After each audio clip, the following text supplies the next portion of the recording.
Is your Nissan Kicks infotainment system freezing, crashing, or having connectivity issues? Don't worry, you're not alone. Many 2025 Kicks owners experience problems with the Nissan Connect system. Before heading to the dealer, try these quick DIY fixes. Software glitches or outdated firmware are often the cause. Start with a simple reboot. Hold the infotainment system's power button for 10-15 seconds until it restarts. This clears temporary cache without losing your data. If that doesn't work, a factory reset might be necessary. Go to Settings, System, Factory Reset. Default PIN is 0000. Remember, this will erase all your personal data, so only do this as a last resort. Ensure you are parked safely before attempting any of these troubleshooting steps. Still having trouble? Let's tackle connectivity issues.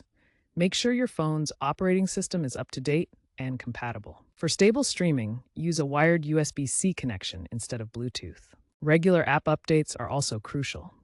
If problems persist after trying these solutions, it could indicate a hardware issue, especially in vehicles with higher mileage. In such cases, professional intervention is needed. Contact Nissan support via the Nissan Connect app or call 1-800-NISSAN. Remember, attempting complex DIY repairs can void your warranty. Also, keep your system updated with the latest over-the-air software updates from Nissan to avoid bugs and ensure optimal performance.